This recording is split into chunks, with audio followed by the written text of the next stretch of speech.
again, to acknowledge the words that Martin said around our programming and events that's happening here in the library. In particular, I'm grateful to our programming and events coordinator. We're really starting over the last few weeks and months and into the coming months to put together what I hope are a series of really interesting events, talks, activities here in our library. And some of you might be wondering, well, why is UCC Library, and the library in particular, the home for a conversation like the one today? And I suppose it's really important to say that actually libraries are such a place of scholarship. We exchange ideas, we learn, we teach here in the library, and so it's not that unusual to be hosting events like this in our library, and certainly we're keen and eager to provide spaces for really interesting conversations as part of scholarly activities. I also want to welcome in particular any students here in the audience today. I know that there are a few of you, so great to see you here. But not just our students, all of you here today, thank you so much for giving some of your time and joining us and being a part of this conversation. If you're not affiliated with UCC, if you're a guest today, you also are particularly welcome.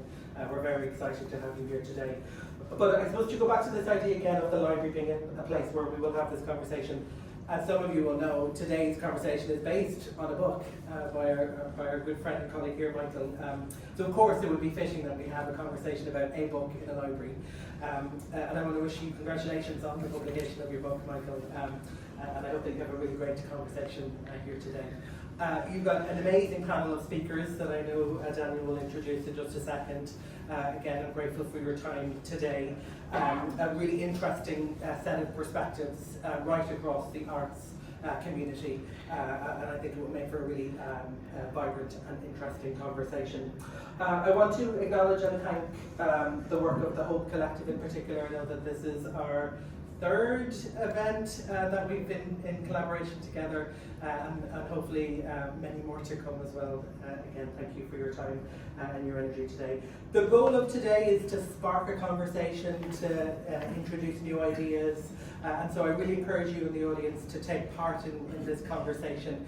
You'll hear over the course of the next hour or more some 10-minute conversations or presentations, if you like, from our panelists, and then it'll move into a Q&A session. And I really strongly encourage you to join that conversation, particularly at the Q&A session, and hope that it will make for a very lively conversation. So I'll leave it there, mostly just to wish you all a really wonderful afternoon, a really inspiring conversation, and thanks again for giving us your time and coming into UCC Library. I will pass over to Daniel now as your chair.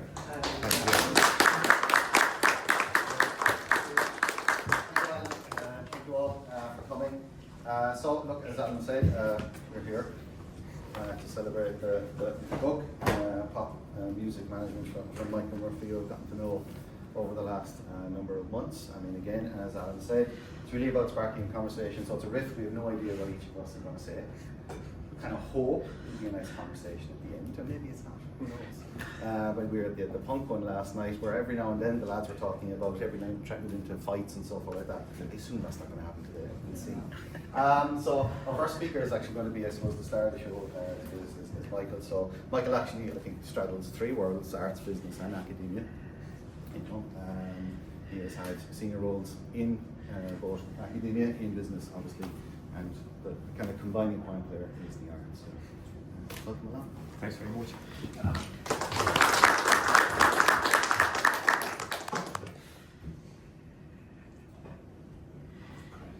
And as my students who are in the audience will know, I'm not very good at keeping time, but should we see how it goes? Thank you.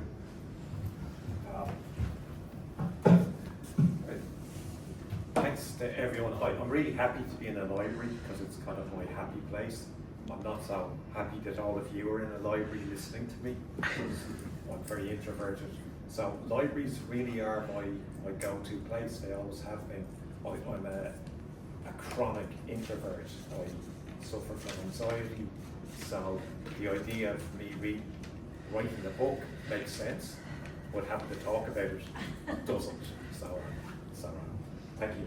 But because I was desperate to try and sell the book, I was on the radio last week, and I've paid my radio license, so I feel justified being on the radio.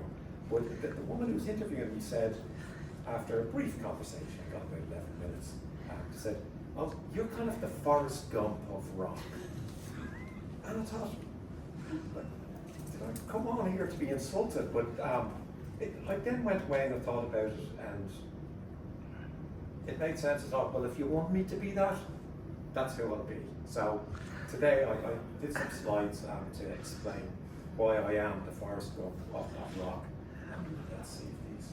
Oh, amazing. That's I've now musical talent. I worked in the music industry for 20 years, but I am and always was a chronic misfit in an industry, because I don't particularly feel comfortable in industries that are run in the music industry by three major companies. At heart, I'm DIY, I'm do-it-yourself, or even better, DIT, do it together, where you find people who want to do stuff that you do as well. This band were my favourite band when I was growing up. It's New Order. So there's a picture of them. And the band that I was in Dublin opened for New Order, and I knew my career was over. Like, that was it. 40 minutes on stage. I felt like a complete fake. I split my tight black leather pants just before going on stage, and a load of signs came together saying, "You can't be on stage." So I'm one of these people who've worked in the industry but never wanted to be a performer because I knew I couldn't be. There's a picture of The Cure, and my band played one gig in England. But because of the way the music scene, and the music scene is people, the music scene is DIY, the music industry are corporations and for profit. But because of how good people are, the only gig I played in England, I used Robert Smith's keyboards that he'd lent to another Irish band who lent them to me. And that was the best thing about that whole performance, because I was touching something that had been touched by someone who had a right to be on stage. There's the Pogues, but looking quite serene. And I went to college, I went to Trinity College in Dublin, and my friend Michael McCollum, he was a student there, and he became the entertainment officer, and he brought bands over to play in Trinity. He had no money, there was no budget, it was pure DIY, and he brought the Pogues over for their first Irish tour, and I learned about chaos. That was not a straightforward series of events. You know, and you see that the music industry, yeah, there's money involved, but there are creative spirits involved as well, and that was where I thought, these things don't always mix. There's Sinead, God rest her soul. Michael McCollum put on a Battle of the Bands in Trinity. I was the judge, and because of me, now solely because of me, she lost. She had more votes than anyone else, but I thought, nah, I'm going to invent a judge that didn't exist. I tabulated all of the votes together so that she wouldn't win. Now, I think it was a really good thing, because she was in her band, Tom McCoot. They weren't great, she was obviously good. So I'd like to think that I forced her band to split up faster, and then she was, you know, she was free to be a solo artist. There's the Red Hot Chili. Does anyone like music? Okay. So there's the Red Hot Chili Peppers. I'm an introvert who has no reason to be on stage, but I had this swivelly career that was purely based on a series of accidents, and I got to tour with the Chili Peppers on my favourite album, Blood Sugar Sex Magic. I got on a tour bus every day. I was in a different city. Someone paid for me to be in a hotel, and it was fascinating. If you want to learn about human beings and you get a chance to go on tour with the Red Hot Chili Peppers, I highly recommend it. So I toured it, I learned about jazz. I came back from that a jazz scholar. I didn't know anything about jazz, except I didn't like it, because it was too complicated, it was too weird. I was a punk rocker, and still kind of am. But I learned the totality of jazz, because every night after their shows, they would come to the opening artist's dressing room. Apart from John Frusciante, who was battling addiction at that moment, so he was away doing something else. but the other guys were there just talking about 1950s jazz and exchanging bootlegs. And they were scientists of jazz. They wanted to know more, and they were feeding each other's enthusiasm. This is why I was on tour. The guy called Henry Rollins, load of tattoos, a load of anger, load of testosterone, and the most driven person I've ever encountered. But it's lovely to be in a library with a slide of Henry Rollins, because he was one of the best read people that I've ever encountered. So you never know by looking at people. And I toured a lot with Rollins, and I learned about books. Any of you afterwards, if you want to say, what did you learn about books from Rollins, I will tell you. And does anyone know who that is? Jeff Buckley, who was my favourite vocalist of the last 50 years. An extraordinary talent. And because of how the music scene, not the industry, the scene, which is individuals helping each other. Jeff Buckley's first European gig was in our family home, and there was only one person there to see him perform, and it was my mother, and she kind of wanted him to stop, because she wanted to make a cup of tea. But it was his first time playing outside of the States. If you know his music, you'll know how deeply that music goes, but he was as nice a human being as his music was. Incredible, lovely guy. But Mum just wanted to make a cup of tea, and his first European show, I'd say, was a disaster, because he was in the way of the kettle. but he did stay, he stayed with Mum and Dad, and he was incredibly good, and every time, I had no reason to see him after that, but we would bump into each other occasionally, and his first question was always, "Oh, Michael, not how are you? How are your mum and dad?" So incredibly nice, generous person. Neil Young is called, so you know it's Neil Young. I managed artists, and one of my artists, before I started managing them, put a photograph of Neil Young on his album cover without asking Neil Young or his manager if he could do that. And I arrived at the job, and I had to ask Neil Young's manager, would it be okay to have Neil's photograph on the album cover, knowing that all the album covers had already been printed. So we were screwed if he said no. And incredibly, he said yes. And not only did he say yes, when we said to Neil Young, will you be in the video? He said, I'm really busy, but if you fly down to my ranch, I will. And we made 2 videos because we thought, we're in the ranch, you won't know if we keep filming. So people are incredibly decent, people are incredibly generous, and it's often the busiest people who will do the biggest favor for you. And then, yeah, I deleted this because it's potentially slanderous, but still in the story. So I had an artist who was signed to Mercury in the States. Unfortunately, when you sign to a major label, it might get bought by Polygram the week your album is scheduled, and all of the people you've worked with get fired. And we were warned, we got a tour with a band, and we were warned that, I can't say them, that they weren't very nice, that they were trouble, they were really difficult, they were a nightmare to deal with, and we were going to be going on tour with them. There's a photo of them.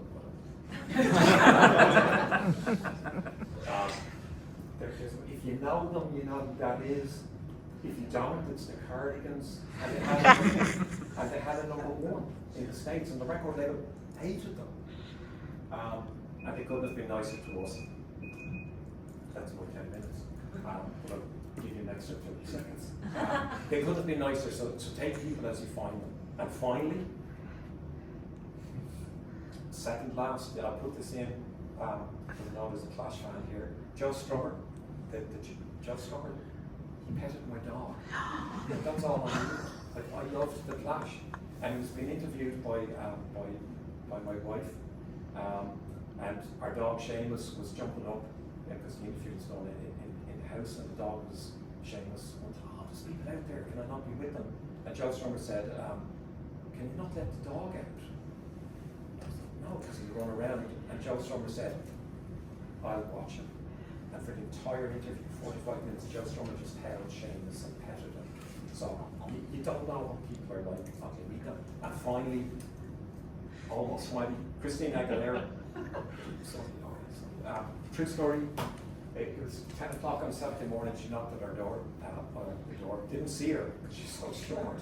And I looked down, and she stayed on the floor, and we got paid. We got paid $3.5 grand to have her in our house, and it was for media training. So she came to our house to learn how to be a pop star and to deal with the questions that you will get asked. So please be prepared when you can for interviews, etc.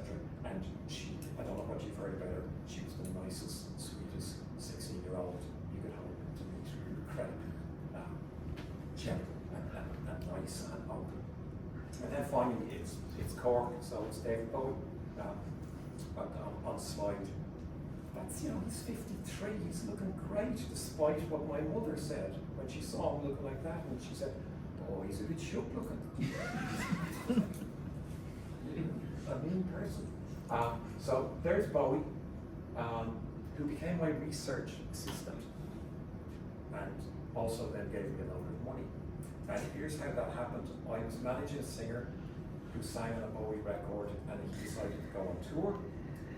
And he took Holly as a background vocalist, and she got paid a large amount of money per week, even if they weren't playing gigs. And at one stage, she was in between albums, and I said, you should consider some of the work of German kind of cabaret. So Kurt Weill and Bertolt Brecht. I said, that might suit your voice. And we went looking for it in New York, couldn't find any of their records. And I said, would know? Would be Bowie. So if you ever had a chance to ask him what you might recommend. But I'm thinking, this is only if you're sitting in the club and he's bored or something. And Holly phoned me 40 minutes later and said, check your emails. And she forwarded me the email from David Bowie. And it was 2 pages long. To someone who was a hired hand in his band, a new recruit, and he went through the translations of the songs into French that he thought might suit her vocal cadence. He had the library catalogue numbers of the books that she should read, and he had taken time out of his busy life to educate someone in music that he thought was important. And that's the only lesson from what I've said today, is that if someone asked you about what you're interested in or asked you for help, David Bowie made time to help someone, and maybe the rest of us can do it. And then there's just 2 slides to finish. There's Bowie, and in the background are the 2 singers that I managed. I managed Holly. He took Holly on tour, then a background vocalist didn't work out, and then Holly very generously suggested another client of mine, and he ended up taking both of them, which was a thrill for me and double the income. So I highly recommend that. And there they are. So thank you very much.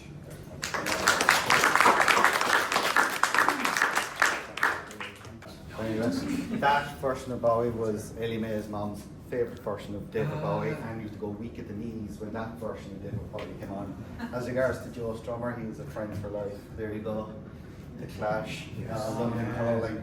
So thank you very much. I think it's apt that Brian MacDonald, who is the director of the Lavick Gallery, is next, because he's a former archaeologist.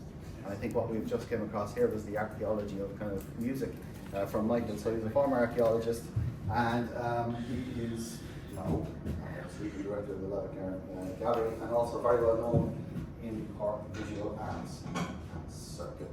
Where are you, Brian?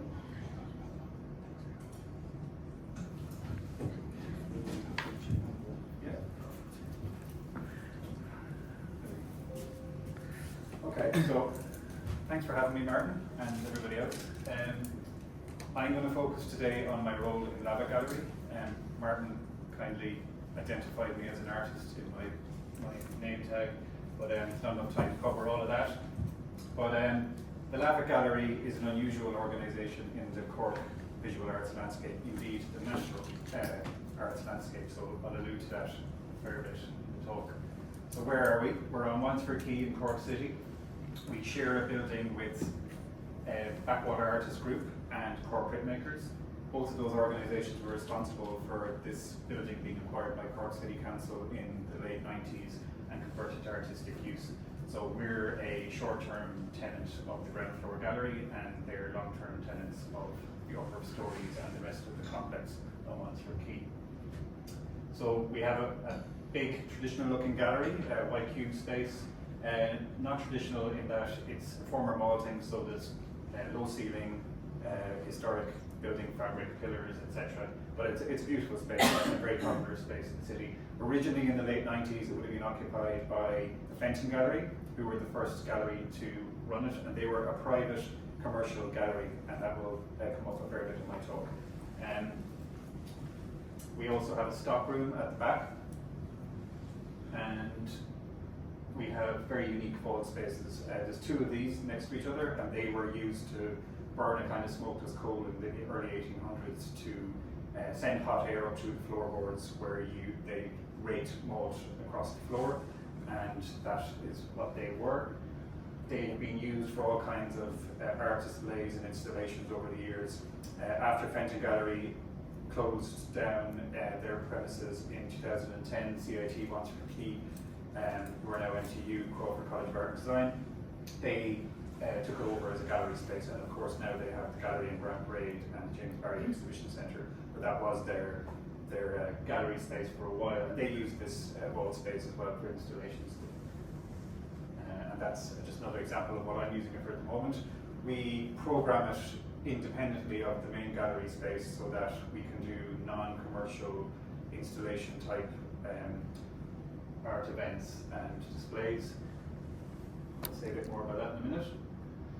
So before I get into the program, who are we? We're basically a organisation that was set up in 1963 as Cork Art Society, and it was set up by wider society. So let's say people involved were from the business community, academics. There was a couple of artists, but there's a misconception that it's an artist-led, artist set-up organisation.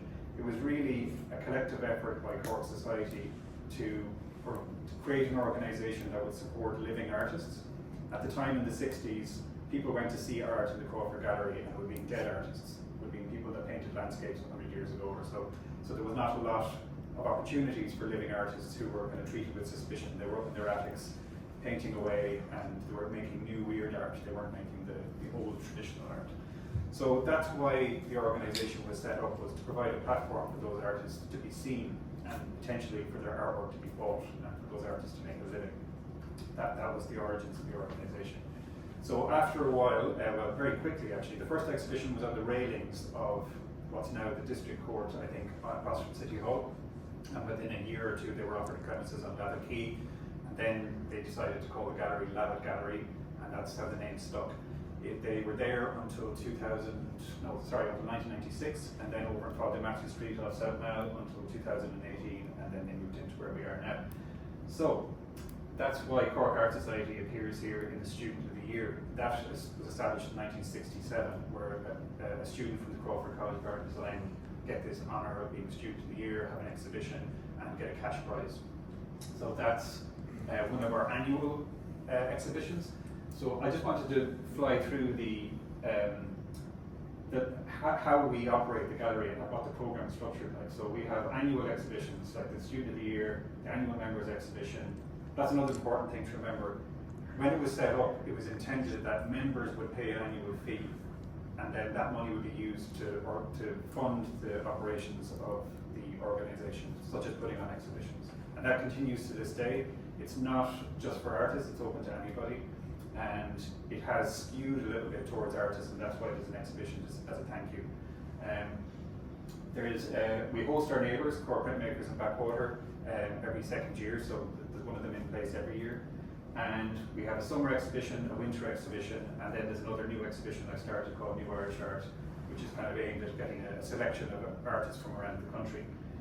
Then I'm left with the task of programming the remaining 4 slots, which are 3.5 weeks long, by the way. That's why there's so many exhibitions crammed into the year. The summer and the winter are a bit longer, but then the the average exhibition is 3.5 weeks, so it's a very quick turnaround. And the idea behind that is that if things haven't sold in, say, 2 or 3 weeks, they're not going to sell, so you move on to the next thing. And that will become relevant in a while when I explain our finances. So the vaults, as I mentioned, we program them separately now. I started doing that when I took over in 2022. And there's also a second award there, UCC Cork Arts Society Vaults Award. So I've kind of rebranded our student awards with the Cork Arts Society label to remind people of the origins of the organisation and who was originally giving that award back in the day. And I'll explain why I'm doing that in a bit. So, the arts landscape, where do we fit in? So this is Cork, Cork focused, but with a couple of Dublin organisations in here. So you have the museum galleries, like the Crawford, the Glucksman, and let's say in Dublin, the RHA. You could also add the Hugh Lane and maybe Dublin Spy, maybe. Not-for-profit arts organisations like Sample Studios, Backwater, and Printmakers. Art centres like Serious Art Centre in East Cork and Illan West Cork Arts Centre in West Cork. And then private commercial galleries. I've listed a few in Dublin here, but as most of you will know, there are none in Cork. Fenton Gallery used to be in that category, and now we're in the gallery they used to be in. In short, there isn't enough of a healthy art market in Cork to support commercial galleries, whereas in Dublin, there's several, and about 7 or 8. And that doesn't mean they're having it easy, it just means that there's enough of a population and enough of an art-buying population to support it. So where do we fit in? We are pretty much sandwiched between the not-for-profit arts organisations and the private commercial galleries. We are a not-for-profit and a registered charity, but we sell art. And this creates a lot of confusion for the public, for funding bodies, for everybody basically. So when I started, I really had to start re-educating people as to what the organisation actually was. Because when I started, there was even people in the building who'd been there for like a decade that didn't know that Laboratory was not-for-profit. I said, oh my God, I have a lot of work to do to change this. So very recently, as last week, I have added Cork Art Society to the logo and established 1963. And this is just a real reminder that Lava Gallery is not these galleries, it's a society and it's more like these. And it's a bit like these. And it's not far off these, but it's not these. So that's my challenge, is to try and really educate people as to who we are and generate from that some kind of philanthropy and help, and not be treated like we're kind of taking, that we exist to give, whether it's to artists or the public. So what is it that we do that is commercial? A lot of the exhibitions I showed you in the list are aimed at selling. Now, we were set up to provide a sales-based platform for our artists so that they could sell their work, but also so that the public could come in and look at our work with a view to buying it and taking it home. Because the museum galleries don't do that. They're there to educate, they're there to share, they're there to create kind of blockbuster exhibitions. We are there to show people art that they can potentially take home. Not everybody can afford it, and that's fine. I think only 6% of our visitors are buyers, the rest of them are just audience. So we have the same audience as the Glucksman, the same audience as the Crawford, but we also have people coming in with a view to buying. So the Member Show is a very varied exhibition. And one thing I'll say about it, it's one of the more accessible shows. And what do I mean by that? I mean that when people look in the window, they see variety, and it's a more similar look of an exhibition to the retail experience. So they're like, there's options in there, I can browse. And similarly, with the Backwater Show and the Printmakers Show, whichever one's on each year, there's variety. It's a little bit more curated, it's a little bit more sparse, and there might be a theme to it, but it still has variety. The winter and the summer shows look very similar. What I always say to people is the summer show and the winter show are the same, except the winter show has a Christmas tree. That's the only difference. And some Christmas decorations and Christmas cards and stuff like that. But otherwise, it's the same model. It's a variety of artwork with different price points, and it lures people in. That's kind of the difference. We also do off-site displays. So we have an off-site display in Greenwich Cafe at the moment, and we also opened Lava Gallery Outpost, thanks to the kind offer of the developer and the estate agents, Colin Downing last year. So we got to occupy this amazing space on Patrick Street. And interestingly, when we did the analysis of the footfall and the sales, we lost footfall in the main gallery because of this, but we obviously gained footfall overall. And one of the main things in the sales was that a lot of people were going to this space to buy items for €500 or below, because they were the kind of things you buy in a retail space. And we lost those sales in the main gallery, and then all the fine art sales were in the gallery. So there is a lot of psychology about a white cube gallery versus a retail space, like a shop. And there was people buying, say, ceramics for €300, and they were coming here to do it, even though they knew they could do it in the other place. So there is a big difference between having a shop-sized space with big windows where you can see everything, and then a gallery which can be a bit more intimidating. We do solo shows, which for us commercially is more of a high-risk thing, because you're putting all your eggs in one basket. So these are two different artists here. This is John Kennedy, who we have on at the moment. This is Noella Callahan, who we'll have on later in the year. So when I have to choose an artist, I'm choosing it based on, okay, is it good? Do I like it? Does it fit in with the rest of the program? But also, do I think we can sell it? Because the reality, this is the hard truth, is that we have a certain figure we have to cover every month to break even. We get $5,000 a year from Cork City Council. We get no other funding. So everything we have to cover comes from sales. We have to sell 17,500 worth of art a month, and half of that covers our costs, half of it goes to the artist. 50% commission is standard in galleries. So when I program one of these shows, I'm taking a risk, and the reason we do it and the reason we take the risk is because it's really important that we provide opportunities for artists to have solo shows, so they actually have that on their CV. It's a huge thing for an artist to have a solo show in a professional gallery, so that's why we do it. Some of them work out sales-wise, some of them don't, and we have to lean on our stock room, and hopefully we sell other work. That's a two-person show. We do this when we invite an artist back for a show who's already had a solo show, and we ask them to bring somebody with them. This is one coming up with Michael Crane and his partner Johanna Connor. And this for us is less risky. So if not everybody can afford a Michael Crane sculpture, they might be able to afford Johanna's drawing. And so we're kind of spreading the risk as well as making a good show. But we're a not-for-profit, and we do a lot that's not commercial.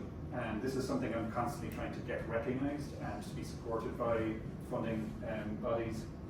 We do performances which are free, and we give graduate awards, which again don't make us money. Those exhibitions don't sell. Rarely, occasionally they do, but not a lot of the graduates are making that kind of art. We have artist talks, which can be very well attended. We do tours for school groups and different art groups. The Vaults program, as I mentioned earlier, is not a commercial program that we do, and I have got a slight increase in funding from City Council to recognise that. We did a pop-up show last year, which was just a week, and it was just to help an artist promote a project they did, which is a Percent for Art scheme. So there's a lot we do that is more like the art centres, more like the museum galleries, but we're still thought of as a commercial gallery. So, yeah, subsidising and supplementing the model. So we get a bit of funding, like I said, 5,000 up from 1,700 when I started in 2022. We get the Student of the Year sponsored by Baker Tilly, so that's the cash prize for them. Consultancy, I give some talks and I do workshops for artist studios and things like that. Venue hire, we have weddings. This was a wedding there a couple of weeks ago, we have another one coming up. And membership, like I mentioned earlier, this has been going since the 60s. But it's become very focused on artists at the moment, and we're going to try and rebrand it or change that. So a few statements that I just came up with in the context of this show, just off the cuff, personal views. The arts and business, can they ever get along? They can and they do, but they don't support. But not everyone will benefit in the same way or even be eligible to participate. Now, I'm thinking of my own experience and observation of the visual arts primarily here. Mightn't apply as much to music or theatre or anything like that. Artists are at the mercy of gatekeepers and the consumer. I'm a gatekeeper, it's my job. A career in the arts is never a safe bet. Anybody can argue against that, but I think it's pretty accurate. there are more people identifying as artists than can be supported by commercial and non-commercial means. I think that's my observation. I've come from archaeology and I'm coming in with a fairly objective view, and I know a lot of artists, and I think this is very true. And I often say to people, especially the ones that ask me for a discount, I say, I know the situation of every single artist we stock, and they can't afford a discount. And if you're thinking about buying art, you probably can afford not to be getting a discount. So it's really interesting to be where I am and to know the situations of all the artists, but the vast majority of practicing professional artists, I have that in inverted commas because there's different definitions of what that means. They're not supported by art alone. They have day jobs, they have part-time jobs, they have partners with good jobs. There's lots of reasons why they can be an artist, and it's rarely that their art is paying them enough. That's what I found anyway. Artistic production is not valued or respected by wider society in the same way as other human outputs, because it can often be consumed for free, and this is what makes it such a hard sell in a commercial context. When you pick up your phone, you have exposure to all kinds of art, music, theatre, everything. Everything's on YouTube, everything's on Instagram. You don't need to own the art to consume it, and that's one of the big differences between art and everything else that I find. So when I'm trying to sell the idea of buying a painting, let alone the painting itself, it's an uphill struggle. So what we do at Lavitt is we present the art, and then we create the opportunity for people to look at it with a view to buying it, and we hope that they then go over the line and do it. I don't have to be a car salesman to do it. I believe in the art, I believe in the artist, so when people ask me about it, I can be genuinely passionate about it and tell them about it and hope that they buy it. But sometimes they're not sure, because they're weighing up the cost of the art versus another commodity that they can spend that money on, whether it's a holiday, a car, a couch, whatever, and they just can't get their head around the value of the art. But when you know artists and you know what they put into it in terms of time and effort and the amount of people that benefit from seeing it, we understand it. And it takes buying one piece of art or two pieces of art before you actually get it, and then you're living with that painting or that drawing or that print every day in your house, and you're like, my God, like this just keeps paying back, when you're getting all this value from it. So we're kind of at the front line in Cork, because there are no other galleries doing what we're doing in Cork. There's a couple of private enterprises, special mention to Laneway Gallery in Shandon. That's a private thing that he set up for himself primarily, and it's a passion project. He's retired, he doesn't have the pressure of selling, but there are no others really. There's a couple of, everybody sells, by the way, like Backwater sell, printmakers sell, there's other organizations where they sell seasonally or kind of in the background, but it's not their main thing. For us, we're the ones that are trying to convince people that art is worth owning and buying. So yeah, that's my kind of context for this discussion, and I'm looking forward to feedback and chat. Thank you.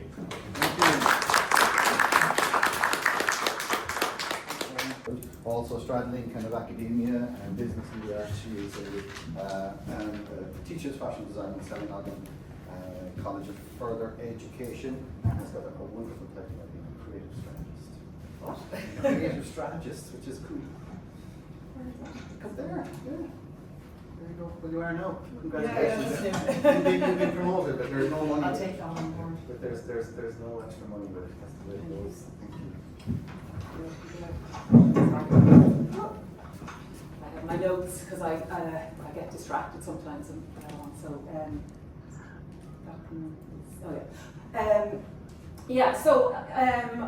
you won't find anything about me on the internet, because I had a business for about 18 years when I came out of college in NCAD, and then evolved into teaching fashion and art. I've also taught on as well. So yeah, straddling between running a business and then trying to be creative, because it's not always easy. I took time, to evolve into it. I've got a special one there. When I started out making clothes, I had knitter's Tourette's. I just knitted all the time as a child and growing up. and it's pleasure cell days. The Catherine, Michael's sister, yeah, I used to do a lot of knitting these mohair punk jumpers, the bumblebee jumpers, the block colour, things like that. And it was just doing them for the fun of it. I would knit these for people and not charge them anything. That was, Michael used to encounter all these American tourists in Trinity, and I'd end up sending them over in American things. But people would buy the yarn, I would just run them up. So it was fun. It was enjoying it and sharing skills, you know. And you know, as a teacher, that's something I kind of come back to a lot of the time. That you know, I've learned a lot of technical and practical skills in the making, crafting, and you know, those things are so brilliant to pass them on and share them. And kind of the people's engagement with that was where I got the momentum to build my business. And so when I came out of college, I mostly knitwear in my degree collection, and it was received really well. I was taken up by the Design Centre, Camouflage on Dawson Street. I got commissioned to do a range by Graham Thomas to support another range that they had, Ghost. So it was, as my business grew, you know, what people were spotting was creativity. What people were spotting was kind of ideas and you know, something different, something new. It wasn't necessarily that they were looking at kind of big volume sales at those points, you know, but they were looking at something different that somebody was doing. And that was kind of what I, you know, as I started, what I based a lot of what I did on was just, you know, kind of jumping at things when people offered me chances as well. And I think, you know, with creativity, sometimes, you know, people harped on earlier about touched on the thing that it's hard to make money, you know, and very often people are, you know, subsidizing. You know, I used to claim welfare for 2 days a week and then work 3 days a week, and or I'd be doing, you know, little bits here and there.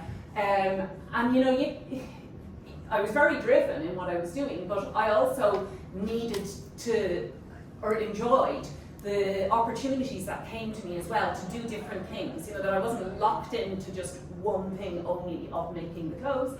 So, you know, things would come along to me. You know, I got commissioned to do costumes for a couple of films, drama, song for Raggy Boy, Random Strangers. I worked with a couple of theatre productions, just all small things. Like these were, like a lot of these were just very organic things. But all the time I was learning about areas I wanted to work in or didn't want to work in, or difficulties working with particular groups of people, or you know, just trading off skills and, you know, communication skills, you know, was really important in all of that. You know, but that kind of, you know, I got commissioned to do donations for the Kennedys for Cancer Day, or I used to do a lot of barter as well with people, which was also kind of great fun, where this Clea van der Grin, the artist, and we used to swap prints, and you know, so I have these lovely pieces of art at home from like the 90s, you know, that were, you know, and I remember, you know, and like that thing of looking at something, you know, every time I look at them, I remember kind of those great moments and the things that we would swap and do. But I, you know, I'd do it with furniture and ceramics and tableware and lots of different, you know, and a lot of creative people do a lot of that all the time, you know, like it's this kind of exchanges and sharing of skills, and that's where sometimes ideas develop, where people sometimes start collaborating and working really well together. So that whole thing of just saying yes to anything that comes your way, you know, I think is really important, you know, in terms of developing your skills. Not necessarily thinking ahead towards business skills, but they do feed your business skills. You know, they do turn you into a better person in terms of how you navigate projects as they arise, and, you know, you get better and better.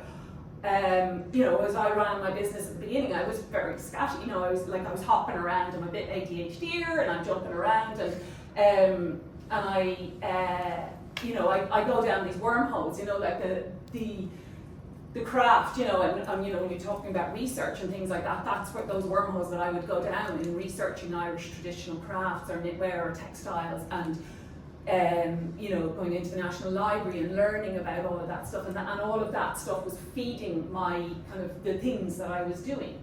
And that's what people tap into as well. You know, when you come from the business perspective and people are looking at you and looking at what you're doing, they're looking at your passion, like what you're interested in. You know, that if they feel that you're passionate, they're drawn along with you. You know, so those sorts of, you know, like the drive that people have, the interest they have, the tangents that they can go on, the directions they'll take their work, that they're not locked in on one thing. That's, you know, where people see opportunities, and that's where opportunities for business can arrive out of that creative thinking. So, you know, in those years, you know, there was just, the Irish press were amazing to me. Like, I would get full page spreads, editorials, and all the kind of, you know, Deirdre McQuillan, Terry Keane, Kathleen O'Callaghan, lots, you know, like, lots of them would work together, and a lot of these were collaborations that I would do with photographers as well, and just go out and have fun and try things out and not really know sometimes what you were going to be ending up with.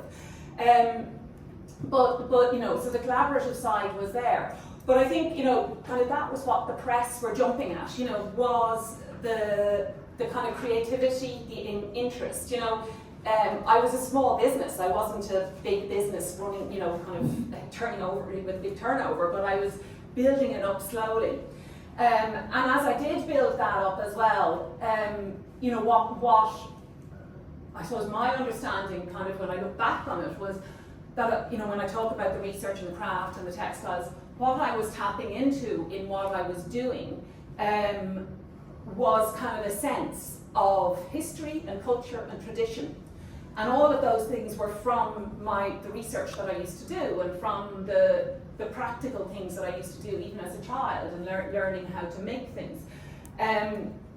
That's just an image from, it was the Irish Goods Council. We're doing a campaign, Look to Our Own, and so they were used, this was one of my signature pieces at the time. It was these I'd kind of developed this swing knitwear. Nobody else was doing it, but I was doing it with the Aran stitches and things, and then also all this Irish crochet. Which was all these kind of neckline pieces and everything. So it was tapping, you know, that kind of history and research was tapping into what I was doing and what I was selling. And that was kind of where my business really started to grow, and I realised that importance of tradition.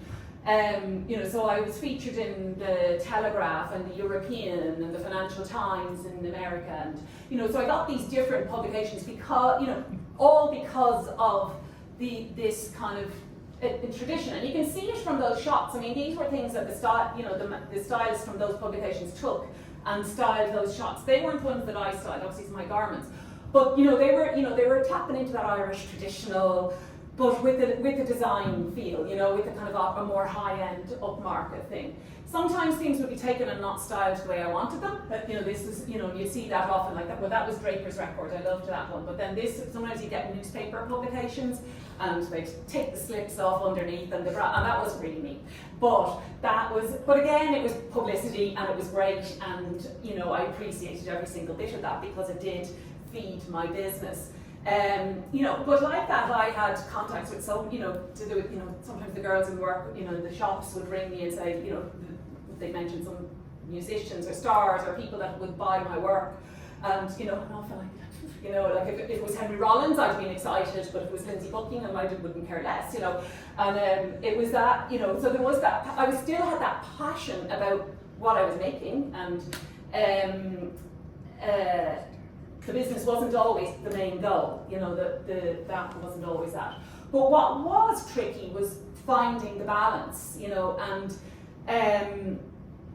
and learning to kind of understand the way I worked and what was important. And I don't know if any of you are familiar with the Pareto principle, and that kind of theory that, you know, 80% of your unfocused effort gives you 20% of the results, and 20% of your really focused results or effort gives you 80% of the results. You know, that you know, I used to, you know, I had to learn how to manage my time, and kind of let myself off the hook sometimes when I was trying to work creatively, because it was hard sometimes, you know, when you're running a business to find the space to be creative, and like my house would become incredibly tidy when I was really supposed to be designing my collections, and because I would be just shuffling away. But I did learn that actually I was thinking, I was it was like dreaming in my, doing whatever, hoovering or whatever I was doing. It was like a little bit of in the background stuff was working in my head, and then I would throw myself in.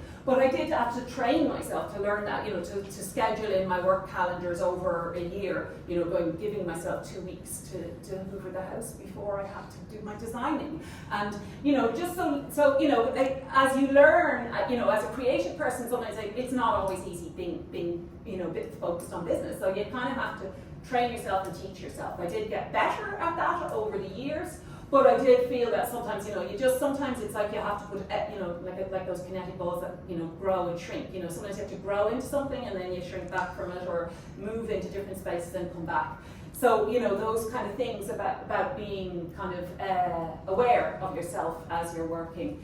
But yeah, I mean, it's the gratitude, I suppose, like for the people that support you, and the people that see something in you, and when you're working on your own, sometimes, like as a designer or a creator, an artist, it can be lonely, because you're working in a bubble sometimes, like you don't really, so you do need to do those reaching out things, those collaborations, those clicking in with people, the bartering, the talking, to kind of begin to kind of figure out where you fit in and how you can achieve yourselves. But at the bottom line, I was lucky. I had a father that was an accountant, and so in my ear, he was always the person that would be asking me like how many jumpers you have to sell to do that. So if I had an idea, something I wanted to try, I would just have to bring it back to the maths, and I still do that to this day. Like, how many jumpers do I have to sell to that? To do that. And a lot of the designers that I saw that were successful did have an accountant husband or a brother or somebody that worked in IT. You can't get away from that. I mean, you can. Otherwise things can be difficult. I mean, there's great apps and things nowadays that people can use for small businesses, and that will help. But you do have to get that balance right, and find a path that actually makes sense. There you go. Thank you. Seems to be coming out here, the importance of exchange, the importance of awareness of culture and tradition, and being aware of that other side of obviously the business side of it as well. That seems to, I think, is coming up in some of the conversations, and it might be our charting our way forward again in the kind of world we're existing in at the moment. So our fourth speaker is the CEO of the Cork Opera House. This is Evelyn Gleeson. She has been charged really of what has been dramatic innovations in the programme of the Opera House over the last while, since 10 years. Let's make sure. Thank you. Let's have my time here so we don't not here all night listen to me. Thanks so much. Such great presentations, really interesting to see the cross-section between art forms and to hear so much perspective on this subject. And yes, business and arts do coexist very well within the doors of Cork Opera House. I would be the first person to say that. Cork Opera House, 170 years old this year, so we're a fine old institution in the middle of Cork City, and a really important institution in Ireland. We are the only independent multi-genre producing house left in the country. We are a producing house in that we make about a third of the programme ourselves. So I am the artistic director of Cork Opera House. I set the agenda when it comes to the work that we make ourselves. So I'll just give you a little bit of context on the background. We're about 70% commercial/received. So that's anything that's touring, any bands that are touring, any comedians that are touring, they will live in that 70%. They'll rent the venue, they'll take the box office, we'll get a rental, we'll run the show for them, and it's all very straightforward. And that's how most venues in Ireland now operate. They're commercially focused, they're taking things that are running or that are touring at the time. But that 30% of our business that is artistically led is where all the fun stuff, in my opinion, happens. So that's where we get to work with local artists, we get to make operas, we have an orchestra that we founded 10 years ago, that lives on that 30%. But it also hosts the commercial programming that we make ourselves. So our pantomime, our musical theatre, we make big, huge shows. We're the only producing venue that's making musical theatre in Ireland at the moment. We make our own panto, we own our own panto. It's a big multi-million euro project that we run every year. Our turnover is about 8 million, so we get funding. So our funders are the Arts Council, which give us about 210,000 a year. We get 250,000 from the Cork City Council, and we get 50,000 from Cork County Council, and that makes up the totality of our funding. The rest of it is box office income. So it's a phenomenal place, a very, very fine ecosystem. Everything has to be working the right way for it to make sense. We have to make about 250,000 euros profit a year. Even though we are a non-profit, we are a charity. We have to make a profit in order to service debts that the Opera House has from many years of financial instability. But since 2010, we've been in a very good place financially, and we've built up a lot of reserves, and it means that we can take lots of risks now that we wouldn't have been able to take before. We took a big risk and made a big show last year. It was a spectacular failure. That's all part of it. You have to make room for failure when you're making shows and when you're making art. But most of the things we do are successful and sell off tickets because there's nowhere else like it. People in Cork love the Opera House. It's so important. It's such a matter of pride for people in this city, for the people in this county. It has been successful for 170 years because it exists in Cork City, and I really do believe that. And I see that all the time, and I'm from Kerry, which I get reminded of all the time, but I'm an outsider, and it's really important to observe the city, and I've worked in cities all over the world, and I've never seen anything like the way people have responded to their Opera House in Cork. The ownership, pride, the belief, the way they get behind it and they come to things, even if it's not amazing, they're there because it's important to be there. And that kind of civic pride is really the thing that keeps Cork Opera House afloat. So I'll just talk you through some of our commercial programme. This is a touring production we had of Dirty Dancing. I'll just give you some examples. This could sell for a week, and the structure of this deal is that there'll be a first call to the producer. So this is a show that's coming over from the UK. There might be a first call, say the first couple of $100,000 will go to the producer, then the Opera House will get a cut to cover the basic costs that we have, then the producer will get another big cut, and then at the end of it all, there might be a bit left over for us if we sell enough tickets. So that's the kind of risk you're taking. There was a time when you would guarantee multiple hundreds of thousands for a show like this. Those days are over now. We don't do guarantees like that in the Opera House anymore because we just can't take the risk. But what we do is we do a first cut. So if we don't make the first cut, the producer doesn't get the first cut. But if we do make it, they do get it. So it's a shared risk. We try and keep the risk. Like, the only place I have appetite for risk is in our own programming, in our own productions. I don't have appetite for risk across any of the rest of the business because our programme, the things that we're making is our mission-driven work. That's our heart and soul. That's why we exist. We don't exist to be commercial. We don't exist to put on comedians, even though that's what we do. We exist to fulfill our mission, and our mission is to be a multi-genre producing and presenting house that is pushing boundaries of art all the time. Now, it's a big venue, it's 1,000 seats, you have to be commercial, it has to make money to stay around, to be relevant. And there's nothing that feels better than making money for Cork Opera House. It's not for me, I work for a charity, but I'm really happy to see the millions coming in for Cork Opera House because it means that then I can reinvest that into our work. Yes, we get a lot of funding, but most of the work that's made by Cork Opera House is funded by Cork Opera House. And that is because our panto does really well and our commercial program does really well, and we can continue to reinvest everything that comes into making work with local artists. So this is our jazz festival last year.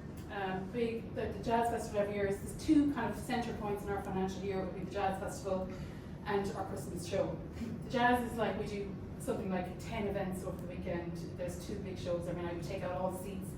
The capacity goes up to 1,200 when we take out the seats.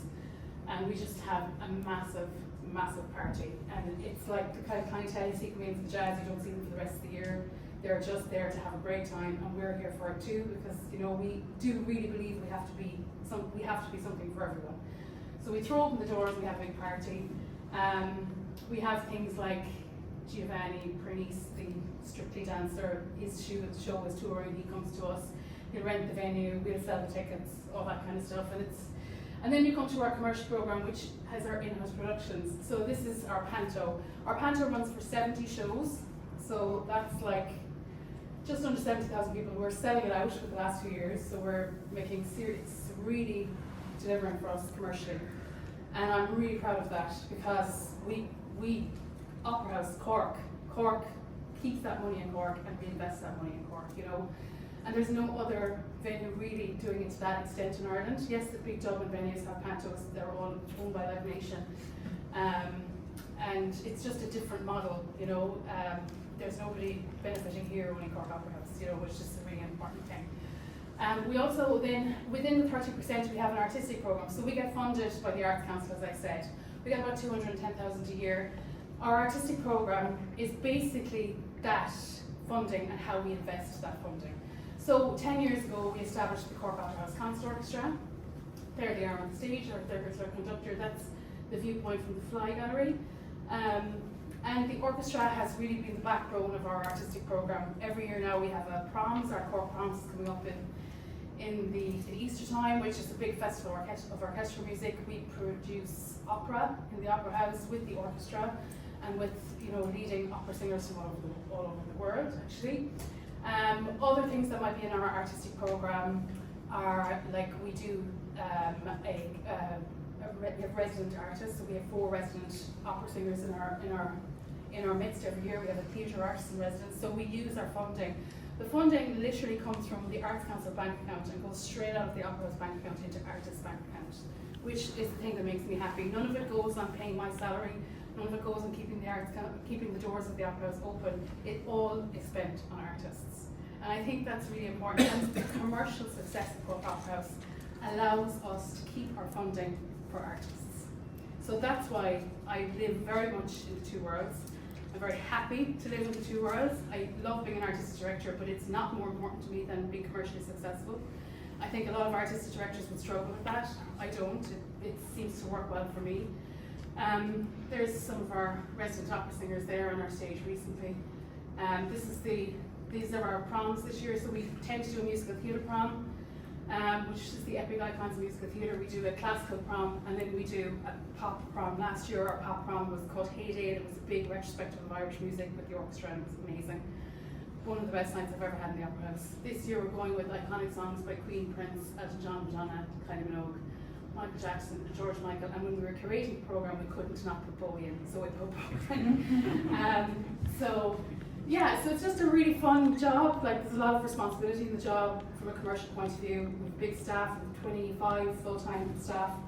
That goes up to 70 to 100 people at our busiest periods. And I have a board of directors because we are a non-profit, and I have 15 board members that we meet kind of once every 2 months. A finance committee, a HR committee, you name it, we have them all. But it all kind of works into this ecosystem that makes Cork Opera House, a success. I wanted to do, this is Jodie O'Neill here, who we did a joint initiative with UCC, where we appointed Ireland's first autistic artist in residence, and Jodie was successful in getting that residency, and she was with us for 2 years, and developed our capacity as people who are able, we developed our capacity around welcoming autistic people into the theatre and making sure that we were doing a relaxed performance of our panto for autistic, and I have an autistic child, so Jodie and I worked very closely on this project, making sure that we were getting this right, because it is a fascinating area, and one I think that the arts will need to really step up in over the coming years. Because I don't know if you're aware of this, but a lot of artists are neurodivergent, so it's very important that we are we're building our industry around that, as opposed to expecting artists to be in an industry that's not built for them. I wanted to just quickly introduce the site. I don't know if any of you have come across this theory before, but it is by Michael Kaiser, who is a kind of a world-renowned arts manager. He does what I do in the United States in the Kennedy Center. I worked with him there for a year. He's left the Kennedy Center since Trump took it over, but he left before that actually. But he taught me about this cycle, which is something I think about every single day in my job. And this has given me the real it's given me a pathway to really understand why my business is successful and why and what things matter, what things should I care about. Okay? The top of the cycle is all about the art. It's about making art, putting art on the stage. You don't cut the art, you invest in the art all the time. You make sure the art is good, you make sure it's the best there is around that's on your stage.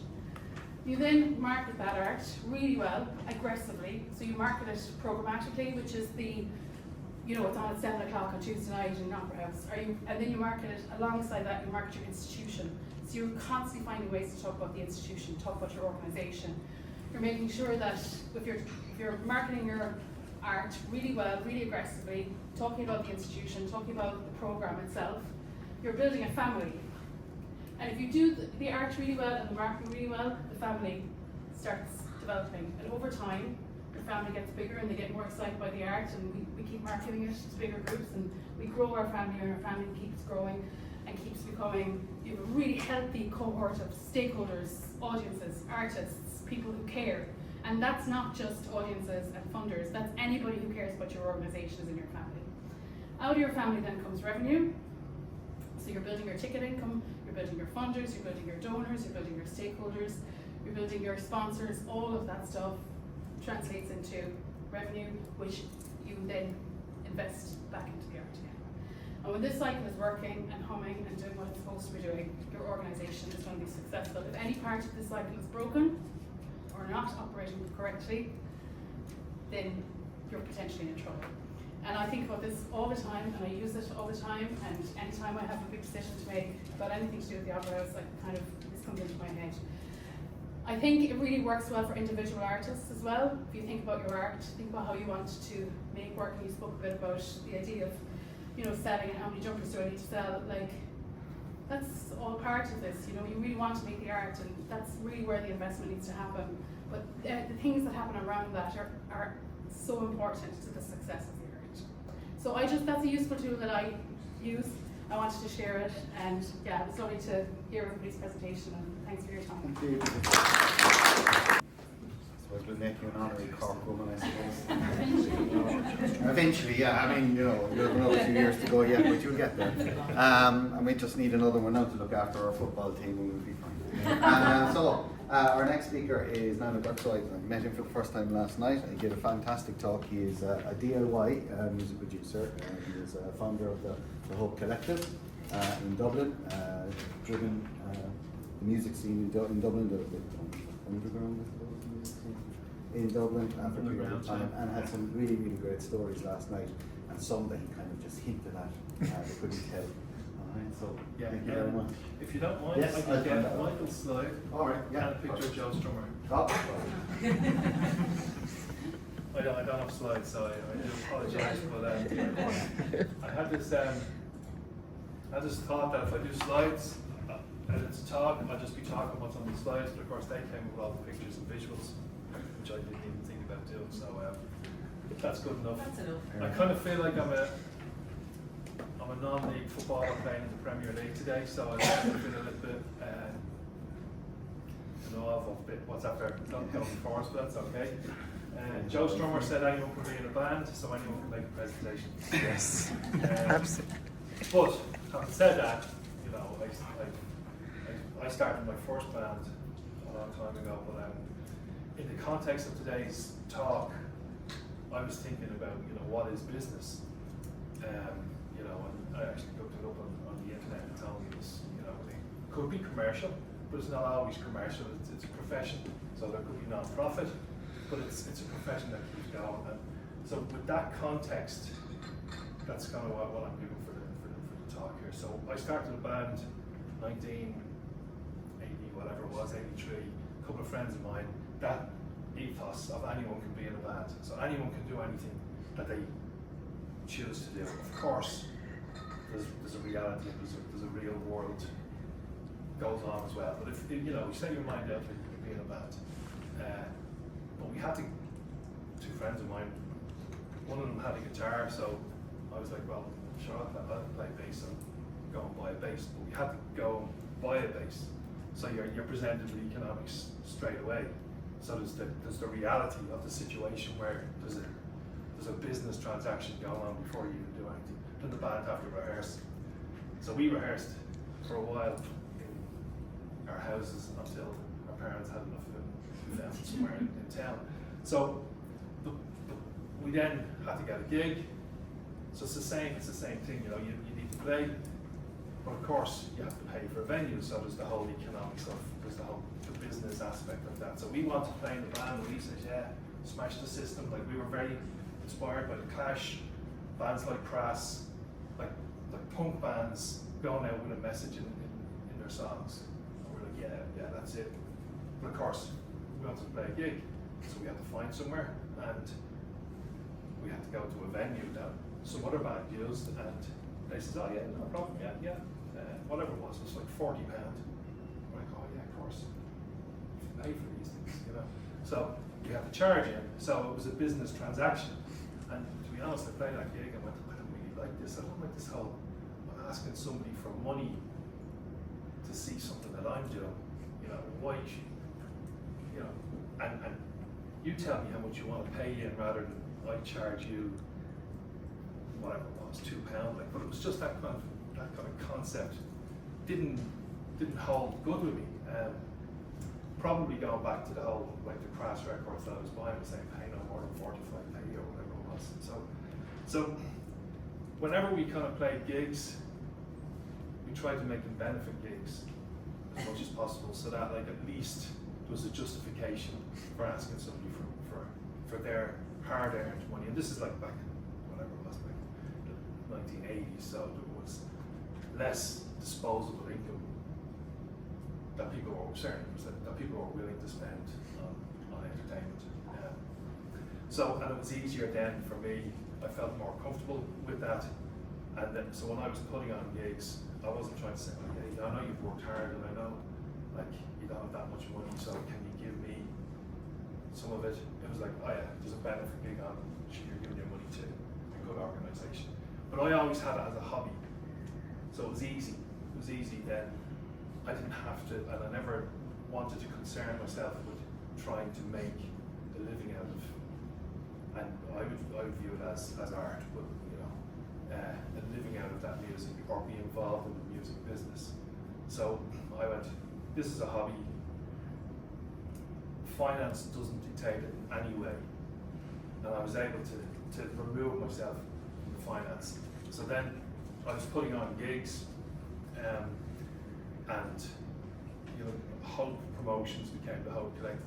We put on over 180 gigs around Dublin. But also as part of that, and we could spend a bit longer, and I mentioned it last night, but as part of that, like, a band was coming over to Ireland and they played maybe 4 or 5 gigs in small places in this DIY kind of scene that I was trying to get people in Cork. I met one of them today, actually, people in Cork to put on gigs, and people in Belfast, in small villages around Ireland, and we're trying to create something there with the name Hope on it, but not driven by finance. And that was easy for me to do because I went to work. And that allowed me to have that expression and that freedom. So it didn't matter if, you know, if 20 people came to the gig. The fact that the gig happened was the achievement. Anything else is a bonus, but the fact that you've made it, that you've gone and done something, you've made it happen yourself, is the bonus.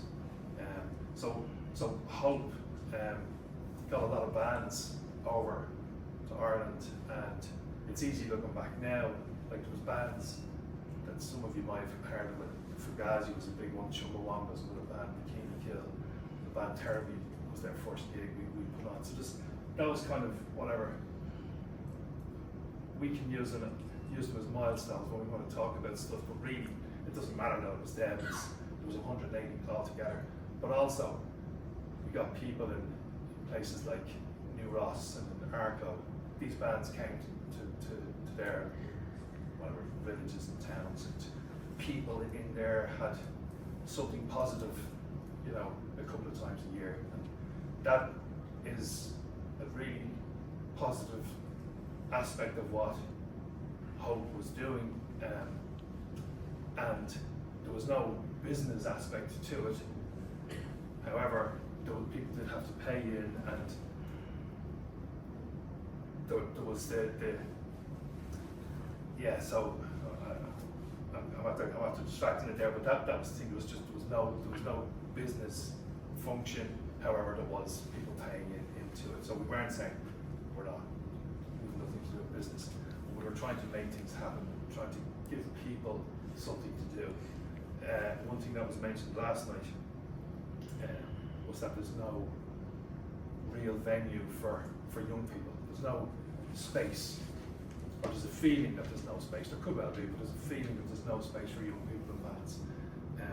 Because what has happened with music is that it's become the business, so that if a band wants to play, they need to rent the venue. And it's like what's happened, like for very valid reasons, corporate has, that's the business that has to run. But at a much smaller scale, there's no outlet for someone who's starting a band. But like when I did it, we managed to, it was £40, so between everybody you could probably cover it or whatever, and not worry about losing money. But it's a lot more expensive to try and do it now, and so, but there's no other way unless it gets the funding. And then the only way to run a venue or to run a space is to get people in and to pay the rent. Do you have to expect the state to pay everything? I'm not sure. That's the question. The state probably has to have a role in providing services and spaces for people, but that's where there's a dilemma, and there's a contradiction then in the music and the business, and can art and business interact? But it's very interesting from talking about it last night, because people were genuinely saying, they don't feel there's anywhere where bands can play if it's not in a bar. Small bands, it's not like, say, touring, a big touring band, and the only way the non-bars will open is if they can afford to open. So there's an issue there, and also it was talking about, there's a big thing around mental health and well-being, and that's not really taken into account in the arts as much. There's a lot of sporting facilities provided. From a funding perspective, maybe that's one way of looking at it. Maybe it's an avenue for people to explore as well. So just to kind of go back a little bit on the hope aspect. So we bands that came to Ireland that we put on were bands that really nobody else would kind of put on, because there wasn't enough money there for them, for somebody to make money out of it. So like MCD or the concert promoter or Live Nation, they wouldn't go near these bands because they wouldn't get a big enough crowd and wouldn't pay their bills. So we were able to say, and when I say we, it's Hope, and really I was kind of the main person behind Hope. But we're able to say, yeah, come on over, you'll have a little weekend in Ireland, and hopefully you'll enjoy it, and then maybe you'll get to come back, and maybe more people will come see you next time. And if that's the case, maybe MCD again at that stage. So Green Day, for example, played in Dublin. I'm sure everybody's heard of Green Day. We put them on one Sunday afternoon in a place called the Attic. There was 40 people there, same kind of thing. We wanted it to be accessible for all ages, so it was an afternoon show in a bar. And the next time Green Day played in Dublin, I think it was the RDS, but the last time they played was, I don't know, a lot of people anyway. The stage was bigger than the venue, but we were there to provide a chance for a band who couldn't otherwise maybe come to Ireland. And we were able to provide that because we weren't looking for any financial gain from it. If we had, if we had wanted to get the money, we probably would have said no to Green Day. So who are you? There'd only be such a small crowd. So while art and business, it can get along, if the art is driving the business, it's okay, I suppose. If the business is driving the art, that makes it more difficult from an artist's perspective. So like, yes, art happens, and you have to get people to pay in. Like that's the reality. But if what you're doing is not being driven by the business that you'll get in, you'll be able to produce the art accessible for all people. And that's how am I on time? You're going to work with. I was hoping you'd say I was done. But Oh, sorry. but again, and what we did around publicity and at that stage was we were producing. I was bringing out a fanzine. So a fanzine, we have someone. We've gone back to it there where we're selling folks listen fanzine, but it's a homemade magazine basically. And so I was trying to find out about bands and music that I was into. And go to people and go, "Oh, have you heard of the Three Johns?" They go, "Who?" "Oh yeah, I'll write about them, and you might then go and listen to them." But I was really uncomfortable going up, and similar to what Michael was saying earlier, like I'm very like introverted, so I don't really want to go and talk to people. Do you know? And so I was really uncomfortable saying, "Oh, here, do you want to buy my fanzine for 30 pence?" And someone would say no, and I go, you know. So I ended up doing a free one because it was much easier. And that was called React, and wrote about at that stage. It was in probably the early 1990s, and wrote about bands that were coming over, and that was our way of publicising what was going on. But like I was producing 5,000 of them, sending them to record shops, including Common in Cork, sending them, getting a mailing list and sending them to people in the mail so that they could get to hear about who's coming over, and then people in.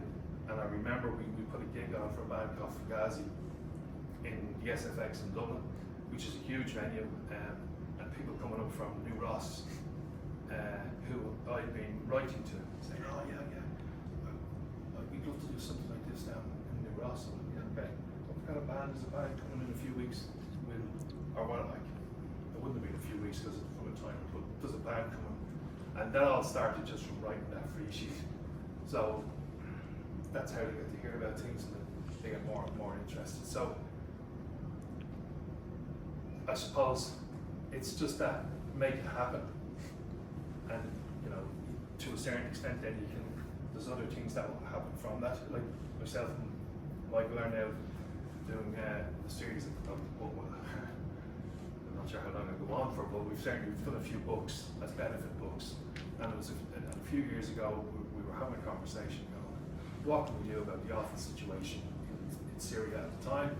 And all that we really knew was the creative aspect.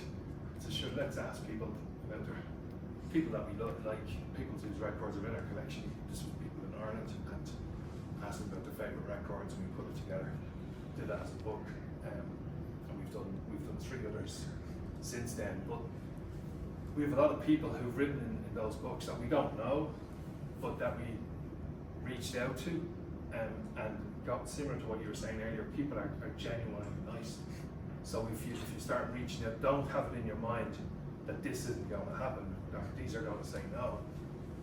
Have it in your mind that like we're all as valid to stand up on the stage as everybody else. So ask them, and if they say no, they say no. And so we've managed to get a lot of very, very good people writing in the books since then. And we've done them with all the benefit books, which has been very nice project for us. If it takes up a lot of your time as well.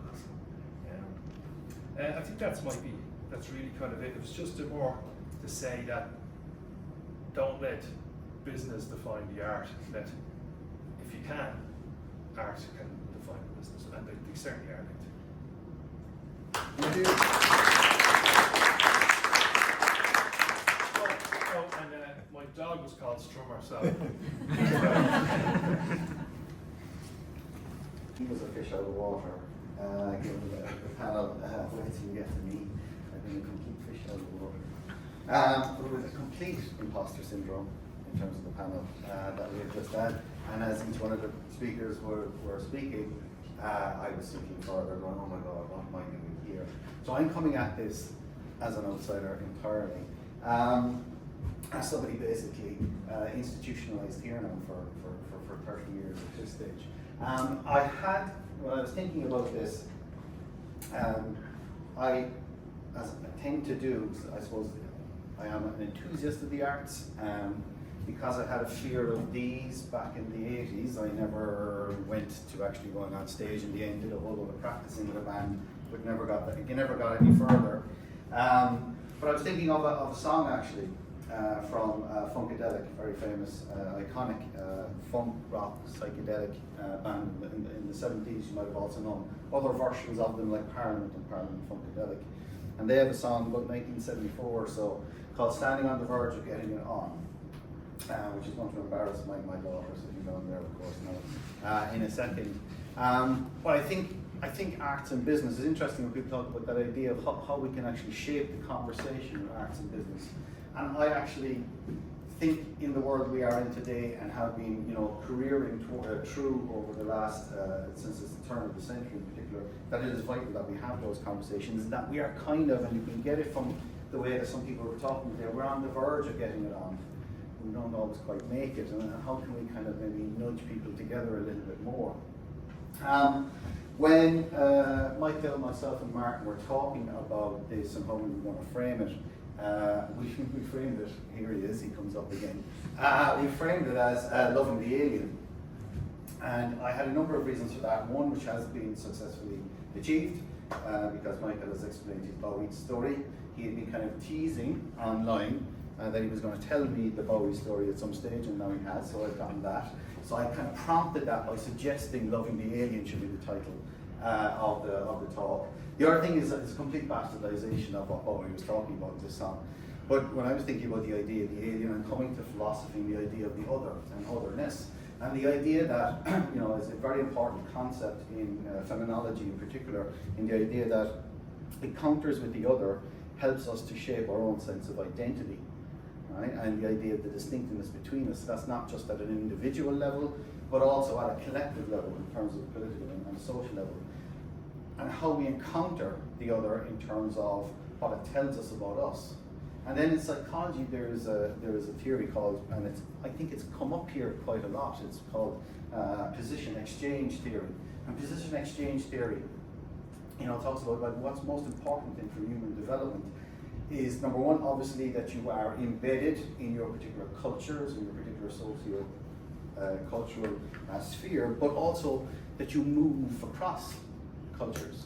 And in moving across cultures, you learn how to take perspectives. You learn about your own identity, but also about other perspectives and creativity and imagination, because you are stepping out of your own routines, your own habits, your own ways of thinking, which are often, of course, kind of implicit. That's not something we tend to articulate too often. I have become increasingly despondent that as a wider society of human beings, we're becoming less able to do that movement bit. And we are starting to become more and more siloed, politically, socially, economically. And one of the things for me as an outsider, I'm not in business, I'm not in the arts, I'm an enthusiast of the arts, but I'm not in the arts. But I do deal with people, young adults primarily, who are at the cusp of transitioning through and out of the university, who will be in the business world, who are trying to navigate what it might mean to be effective in a world that is embedded in uncertainty. And it starts to I've been puzzling for many, many years now at this stage, what does that mean for me? Because I too am a gatekeeper. I'm a gatekeeper in the sense that yes, I'm there, I'm a facilitator, or hopefully a facilitator of kind of learning environments, but ultimately I'm a gatekeeper as well. I stand in judgment. What am I standing in judgment of? What might it be for a student to leave here and we think, yeah, that student has the potential to be effective now in the world that they're going to. What does it mean for me? What does it mean for what I do? So I think about this quite a lot, and moving away from the idea of content to the idea of some of the things that people were talking about here, which is more about attitude, spirit, and how you engage with the world. Not necessarily what, but how you engage with the world. And that idea of, can I instill that idea of yes and in students? But what does that mean? And when I've been puzzling through it though, I again go to another psychologist, Carol Dweck from Stanford, a very famous, very, very popular kind of theory on the idea of mindset. And she speaks about the idea that, a person's belief about themselves has a major impact on how they think, how they feel, how they act, ultimately how they be in the world. And she talks about there being, there's two basic mindsets. One is a fixed mindset, a person that believes that their traits, their characteristics, their ability, their intelligence is ultimately fixed, can't really be changed that much, not in any kind of a radical way. And then there's a growth mindset. Growth mindset is the person that says, these are the traits and characteristics and abilities I have now. I don't have these other ones yet. So it's the difference between I don't have them yet. Now what is really interesting about her work is some of the radical discoveries she's discovered around the idea of the impact of mindset on relationships and love. The idea that if you were coming to a relationship as a person with a fixed mindset, you basically believe that you should have perpetual compatibility. That relationship shouldn't be effort. Relationship shouldn't be work. If the chemistry isn't there to start with, you shouldn't go there at all. And ultimately what happens is you shy away from anybody who's a partner who is different, who is other, because you're not comfortable with them. Whereas if you are of a growth mindset, you start to say, look, I can learn from this partner, but it's going to take effort. It's going to take resilience, it's going to take persistence. But if we can develop our relational skills. If we can blossom by having actually people together who grow in a relationship together, who learn from one another, learn differently, who are able to go and move across your own kind of normal habits and routines. And ultimately, to use the line again from the song, that even if you don't dig it, don't mean it's not the thing or thing to do. It could just be for you. And that if that's the case, moving into a relationship, you can go through those challenging times if you have, or you can evolve a growth mindset. We are in, and continue to be in, challenging times. What Sedar calls post-normality, what Bauman calls liquid modernity, right? In essence, the ruptures that are there, individual, social, material, and socio-situation, are such that we are embedded in uncertainty. Human beings don't like uncertainty. Even neurologically, we react against it, right? Not the mind, psychologically. And what happens is we shy away from it, we resist it. It's fear, it leads to anxiety. But we have to understand that that's the world we're in, and that's the world we continue to be embedded in. But how are we going to engage in it? Even if you don't admit it, time for change is here, again from the song. Joe Strummer, he's come up again. And as I said, we didn't actually meet in advance to say we were going to do all this, right? Joe obviously famously said, the future is unwritten. If you see uncertainty as an animating force, a potential animating force, then what can it lead to is different ways of thinking, different ways of feeling, different ways of acting, different ways of being in the world. It can be a gateway to the possible. I had a postscript to that, so I did one of the shows with Martin a few weeks ago, the kind of Desert Island Discs. When Joe came up, obviously, quite a lot. But I said, yeah, the future is unwritten, but it does depend who starts the narrative. To go on this idea of the conversation, my concern today is where the narrative is, or seems to be evolving. As we move further into the kind of various labyrinths of uncertainties that we seem to have, of radical uncertainties, Richard Bernstein, American philosopher, coined the phrase that, when you start thinking about the relationship between certainty and uncertainty, order and disorder, that where it's evolving is what he calls a Cartesian anxiety, basically from Descartes and the kind of seductiveness of either or. It's either certainty or it's uncertainty. It's either order or it's disorder. And this anxiety, what does it lend itself to? It lends it to people looking for some sort of a foundation, some sort of a rock, and kind of an architectural metaphor of looking at the way the world is. And oftentimes that rock is what? It's fundamentalist. It's rigid. It's fixed. It is either us or them. In economics, we would call it a zero-sum game. For us to win, you have to lose. That idea of oppositional identities. And I see that manifesting itself more and more, and as that seems to manifest itself more and more in the wider kind of political, social, economic sphere, of course it is filtering down to the ways in which human beings interact with one another. And we come to a stage, or another man, Leonard Cohen. I see you standing there on the other side. I don't know how the river got so wide, but it is getting wider. And from my perspective, not in business, not in arts, but in education, I see that as being our fundamental role. How do we close that gap? How do we try to make people aware of these oppositional identities and move away from the fear of those oppositional identities, to move away from the fear of Cartesian anxiety? Fancy word, right, for the moms and dads at home. What did you learn today in college? We learned about Cartesian anxiety. Oh, that great, my money has been well spent there. I think you need to go back to the source. And at the source, I mean, again, I have a couple of students here who goes, geez, he's always talking about these things. The source of your intentions and attentions, I actually think language is the key thing. The symbolic resource that is language, that can allow us to move away from the here and now to other possibilities. But if we want to do that, we have to move from a certain kind of, again, as I said, what tends to happen with the kind of the kind of rigid fundamentalist language, or the metaphor, is an architectural metaphor. What's our foundation here? And added to that is what Helen Gunning, who's a sociolinguist, calls, you know, there is a war metaphor used quite a lot in the way we speak. It is very much one of a conversation that is grounded in the idea, again, of oppositional identity, the battle of sexes, the war against drugs, the war against migrants, the kind of political ruptures we see now, we move and move further to polar opposites.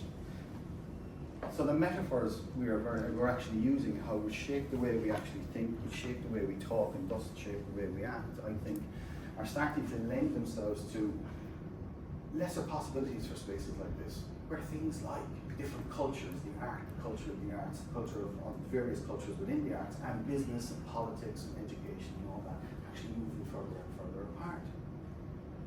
But if we change the metaphor to a more musical metaphor, in music, the construction of the piece is in the movement itself.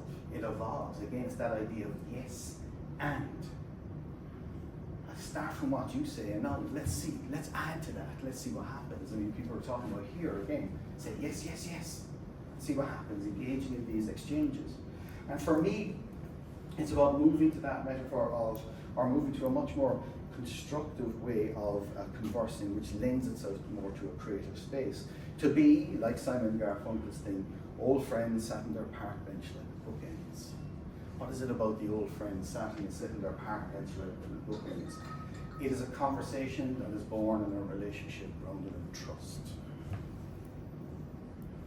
An ethical conversation grounded in the virtues of humility, modesty, accountability, and ultimately imagination. And if we're going to navigate our way out of post-normality, then I think we need to be grounding our conversations with one another and our various different kind of, habitats and cultures in that way. And I think we have the exemplars. I was using these big things, but again, everybody here actually is an exemplar of what I'm going to say. Miles Davis, great musician, jazz musician, sorry, well, he wouldn't call himself a jazz musician, so there you go. He didn't like being a game, boxed in. But I also think he was a brilliant designer. And the virtue behind his design and how he designed, if you read about, the evolution of the album, for instance, Kind of Blue, it started with a particular ethic. Don't play what's there, play what's not there.